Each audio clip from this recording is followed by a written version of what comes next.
সেই ব্যক্তি ধ্বংস হোক যে তার বৃদ্ধ পিতামাতাকে পেয়েছে, তাদের সেবা যত্ন করে জান্নাত কিনতে পারে নাই, জান্নাত লাভ করতে পারে নাই, সে ব্যক্তি ধ্বংস হোক। নবীজি বলেছেন আমিন। তার মানে যাদের বৃদ্ধ পিতামাতা আছে, আমরা যদি আমাদের বৃদ্ধ পিতামাতার খেদমত করে জান্নাত লাভ করতে ব্যর্থ হই, তাহলে নবী সাল্লাল্লাহু আলাইহি ওয়াসাল্লাম আমাদের জন্য বদদুয়া করেছেন। কি করেছেন? বদদুয়া। এখন যতদিন যাচ্ছে দেখা যাচ্ছে না যে পিতামাতার সাথে খারাপ ব্যবহার করা হচ্ছে না? কিয়ামতের অন্যতম একটা আলামত এটাও যে আনতালি দালামাতু রাব্বাতুহা, দাসী তার মনিবকে জন্ম দিবে। দাসী তার মনিবকে জন্ম দিবে অর্থ হচ্ছে, একটা অর্থ এমনও হয় যে পিতামাতার সাথে দাস দাসীর মতো আচরণ করা হবে। এটা কি এখন করা হয়? আল্লাহ পাক আমাদের সবাইকে পিতামাতার মর্যাদা বোঝার তৌফিক দান করুন। পিতামাতা আমাদের জন্য যে কষ্ট স্বীকার করেছেন, সেটা কি আমরা ঋণ শোধ করতে পারবো? এই জন্য আসুন প্রথমে একটা দোয়া করি, আমরা বলি আল্লাহুম্মা রব্বির হামহুমা কামা রব্বায়ানি সগীরা, আমিন।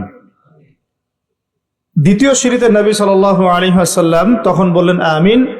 তিনি বললেন, যখন আমি দ্বিতীয় সিঁড়িতে ছিলাম তখন জিবরাইল আলাইহিস সালাম বলেছিলেন, সেই ব্যক্তি ধ্বংস হোক যে রমজান মাসকে পেয়েছে কিন্তু রমজান মাসে ইবাদত বন্দেগী করে আল্লাহর কাছে গোনা মাফ করাতে পারলো না, সেই ব্যক্তি ধ্বংস হোক।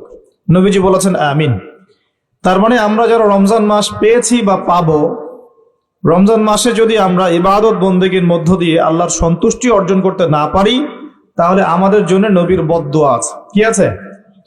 রমজান মাস কি সামনে না পিছনে? এই কয়দিন পরে রমজান আসবে ইনশাআল্লাহ।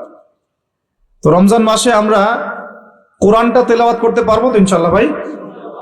রমজান মাসের সবচেয়ে মাহাত্ম্য কি, সবচেয়ে বড় বৈশিষ্ট্য কি?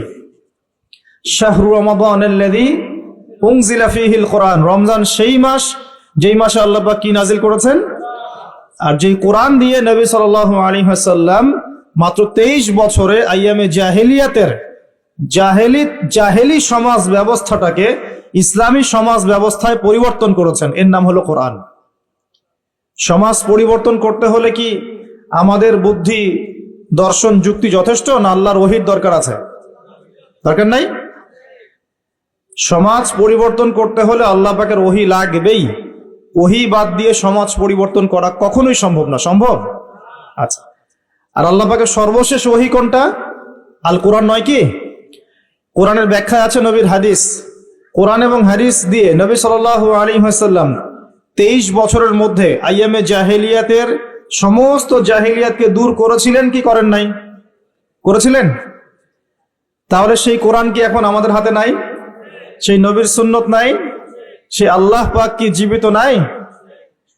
শুধু আমাদের মধ্যে সেই তেজ দীপ্ত ঈমানটা এখন বাকি নাই। যদি সেই ঈমান আমাদের মধ্যে থাকতো, তাহলে আল্লাহ রাব্বুল আলামিনের সাহায্য নিয়ে তার আসমানি কিতাবের মাধ্যমে এবং নবীর সুন্নতের বাস্তবায়নের মাধ্যমে আজকেও সম্ভব ছিল সমাজের সমস্ত জাহিলিয়াতগুলো দূর করা। আপনারা শুনলে অবাক হবেন, নবী সাল্লাল্লাহু আলাইহি ওয়াসাল্লামের সময় সমাজের মধ্যে শিরকের পাপ ছিল। কিসের পাপ? এখন আপনি মুসলিম সমাজে রন্ধ্রে রন্ধ্রে দেখবেন শিরিক ঢুকে গেছে। ঢুকে নাই? ঢুকেছে। মুসলিমরা এখন চিন্তার ক্ষেত্রে শিরিক করে, কথায় শিরিক করে, কাজে শিরিক করে, করে না? যার আমল নামায় শিরকের পাপ থাকবে না, তার আমল নামায় যদি অন্য বড় বড় গুনাহও থাকে, আল্লাহ পাক তার সমস্ত গুনাহ মাফ করতে পারেন ইনশাআল্লাহ। কিন্তু আল্লাহ পাক বলছেন, শিরকের গুনাহ নিয়ে আমার সামনে হাজির হলে আল্লাহ পাক সূরা নিসার মধ্যে বলছেন, ইন্নাল্লাহা লা ইয়াগফিরু আন ইউশরাকা বিহি ওয়া ইয়াগফিরু মা দুনা যালিকা লিমান ইয়াশা। আল্লাহ পাক তার সাথে শিরকের গুনাহ মাফ করেন না, এছাড়া যে কোনো গুনাহ যাকে ইচ্ছা মাফ করতে পারেন। আমাদের জানার প্রয়োজন নাই শিরক কাকে বলে, কত প্রকার, কি কি, ওইদিকে আসছি, একটু সময় দেন। তো নবী সাল্লাল্লাহু আলাইহি ওয়াসাল্লামের সময় কিন্তু শিরকের পাপটা ছিল, এখনো আছে। নবীর যুগে আইয়ামে জাহেলিয়াতের সময় সমাজে সুদের প্রচলন ছিল। এখনকার সমাজে নাই? আছে না নাই? সুদ নিয়ে কথা বললে কি সমস্যা? কোন কোন মাহফিল আগে বলে দেয় কানে কানে, সব বলিয়েন, সুদ বলিয়েন না।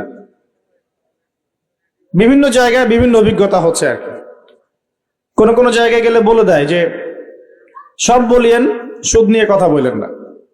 সব বলেন ইসলামের বিরোধী শক্তি নিয়ে কোনো কথা বলেন না, সব বলেন কোন ইকোনমিক্স নিয়ে কোনো আলাপ করেন না, যা ইচ্ছা বলেন, পলিটিক্যাল কোন ইস্যু তুলেন না, কানে কানে আগে বলে দেওয়া হয়। তো এখন সব যদি ফিক্স করে দেওয়া হয় বক্তাকে, বক্তা বলবেটা কি? নাকি আমাকে কোরআন সুন্নাহ গবেষণা করে আমি যেটা বা বুঝবো, যেটা প্রয়োজন সেটা তো আমাকে বলতে হবে নাকি? যদি কোরআন এবং সুন্নাহর হক কথাগুলো সবার সামনে উপস্থাপন না করি, জ্ঞান আসার পরেও আল্লাহ পাক কি ছাড়বেন? দুনিয়াতে পার পেয়ে গেল আল্লাহ পাক কি ছাড়বেন? আর দাওয়াত দেওয়ার ক্ষেত্রে কি শুধু ফজিলতের কথাই বলতে হবে, না অন্যায় থেকে নিষেধ করতে হবে? শুধু কি সৎ কাজের আদেশ করলেই হবে, না অসৎ কাজেও নিষেধ করতে হবে? বলেন তো। আল্লাহ পাক কি বলছেন? কুনতুম খায়রা উম্মাহ, তোমরা হচ্ছে শ্রেষ্ঠ জাতি। কারা শ্রেষ্ঠ জাতি? আমরা, উম্মতে মুহাম্মাদি হচ্ছে শ্রেষ্ঠ জাতি। কেন শ্রেষ্ঠ? কারণ তোমাদেরকে তিনটা কাজ করতে হবে। কয়টা কাজ? তা'মুরুনা বিল মা'রুফ, তোমরা সৎ কাজের আদেশ করবে। এক, সৎ কাজের আদেশ মানে নামাজ পড়েন ভাই, নামাজ পড়লে এই হবে, রোজা রাখেন, যাকাত দেন, হজ করেন, ওমরা করেন, তাসবিহ তাহলিল করেন, জিকির আজগার করেন, কোরআন তেলাওয়াত করেন, এগুলো ভালো কাজ না? তা'মুরুনা বিল মা'রুফ, তোমরা ভালো কাজে আদেশ করবে। দুই, ওয়া তানহাউনা আনিল মুনকার, তোমরা একই সাথে মন্দ কাজে নিষেধও করবে।